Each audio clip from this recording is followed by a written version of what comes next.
What up, YouTube? Keep it real channel here. Today we're gonna talk about how women, especially modern time, current time women, have the tendency to be like, I'm innocent. I don't know what I'm talking about. I don't know what I'm doing.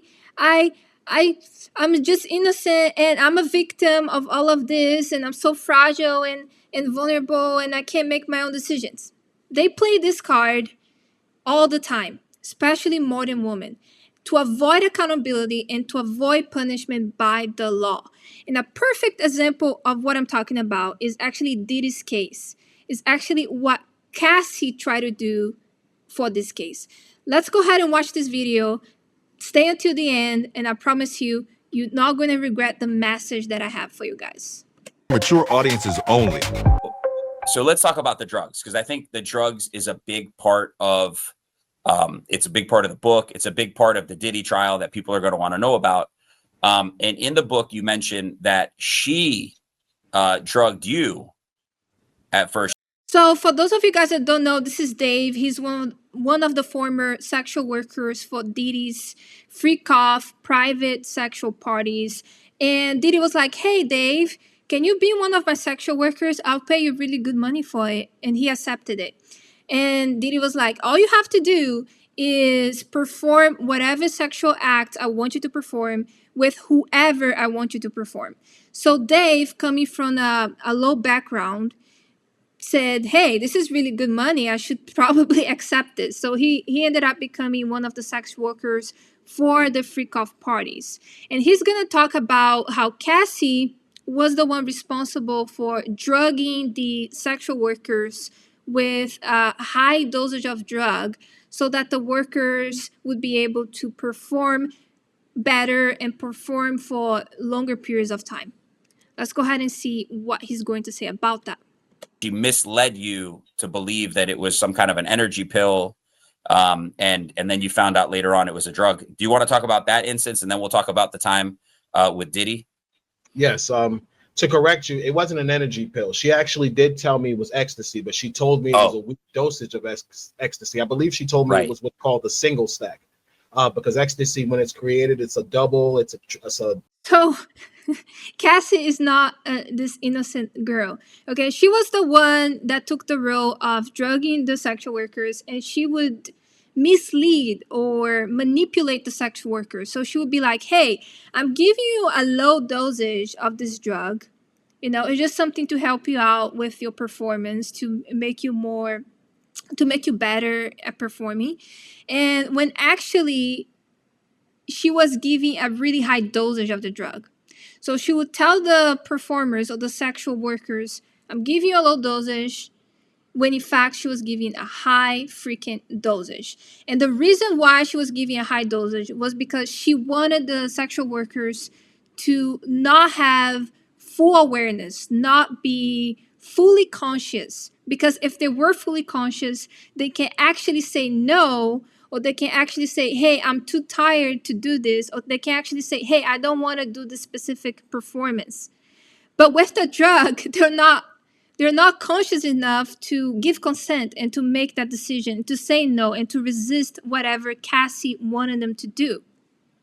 It's a single, a double, and a triple stack, I believe. So she told me she was giving me what's known as a single stack pill, and she was half. I hadn't taken ecstasy before. I'm wrong. I might have taken it once in my life prior to that. I used to smoke a lot of marijuana. I've never been into hard drugs like ecstasy, Molly, cocaine. I've never done cocaine, never tried heroin, never. So this poor guy never really tried any hard drugs. And then Cassie was actually introducing ecstasy to him so that he can be able to have sexual performance for a long period of time, for many days, and not be tired. Anything like that. So she tells me about this drug because she's always has a bunch of energy. I have been sleeping with her for a while, I want to say maybe a year. And, you know, sleeping with a woman that much for hours on end, you get tired. You know, you're a human being. I'm not a robot. But they never got tired. Like I would have really intense sexual sessions with her to the point where I was profusely sweating. She had orgasm multiple times. She looked completely spent, but she would jump up within a couple of minutes like, "Man, that's great. Oh my God." And him and her would start dancing.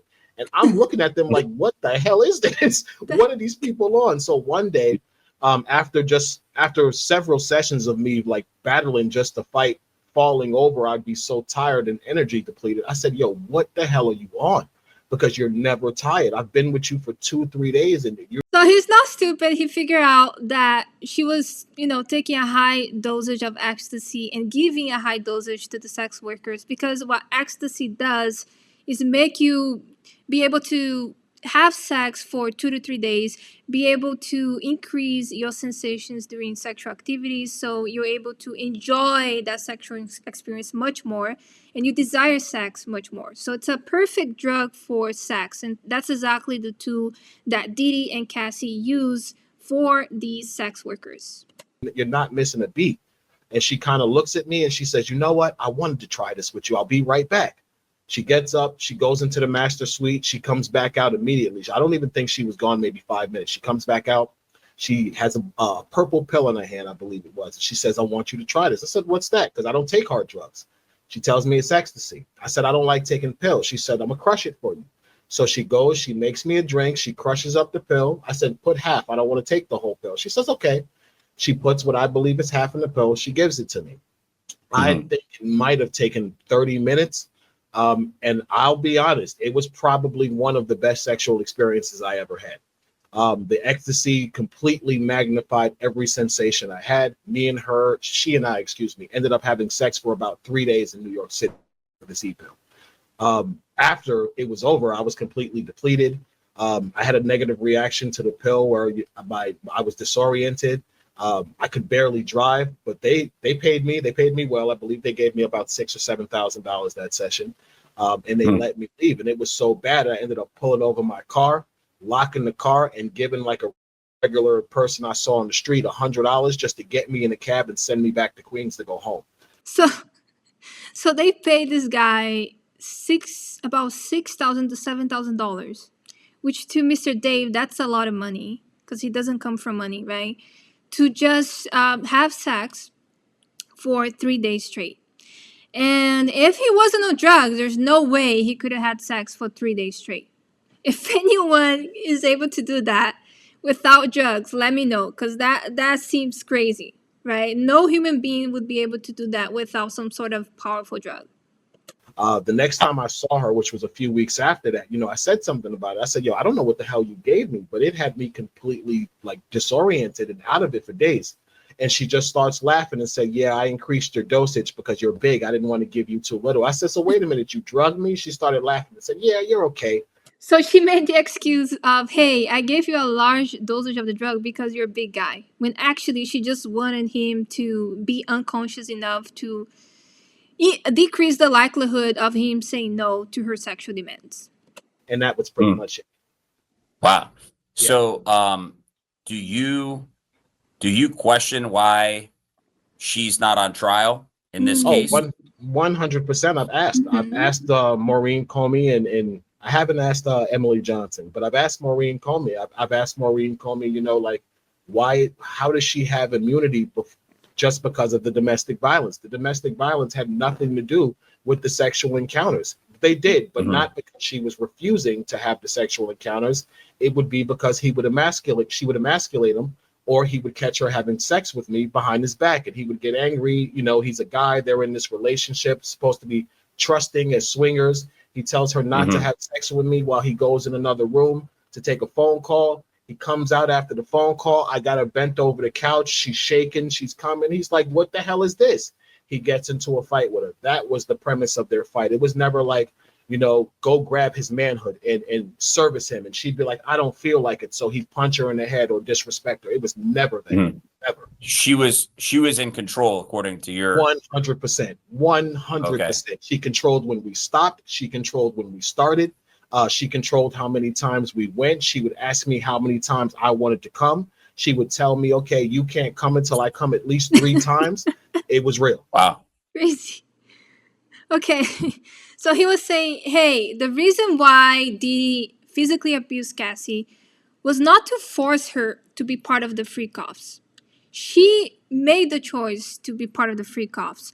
She wanted to be part of it. She said yes to it without being forced.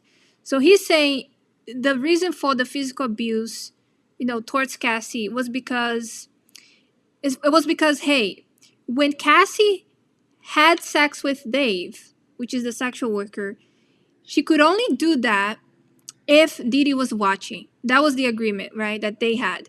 If she had sex with the sex workers without Didi being present, without Didi watching, then Didi would feel disrespected. And that's when he would actually be physically abusive towards Cassie. So he used physical abuse not as a weapon to force her to be part of the freak offs. She wanted to be part of the freak offs. He used that when he felt disrespected. So that's the deal with this case.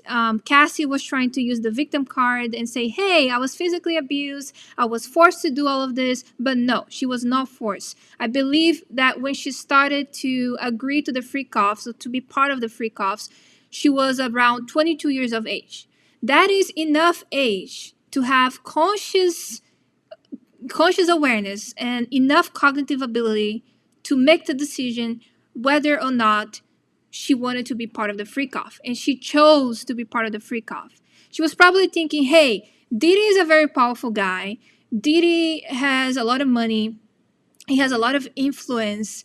And I want to be part of all of this influence. I want to be part of all of this power. So I'm going to say yes to the freak offs. In fact, I'm going to be the one that tell the sex workers exactly how I want it.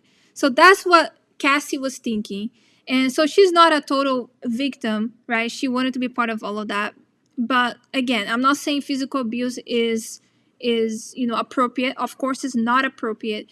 But she tried to make it seem like she was being physically abusive. That she made it seem like Didi was being physically abusive towards her because he wanted to force her to do those freak offs, when in fact that wasn't the case. He was only doing it when he felt disrespected, in times where she would have sex with the sex workers when he wasn't present. So that is the message for today. Let me know what you guys think. Leave a comment down below, like these videos, and subscribe. And I'll see you guys next time.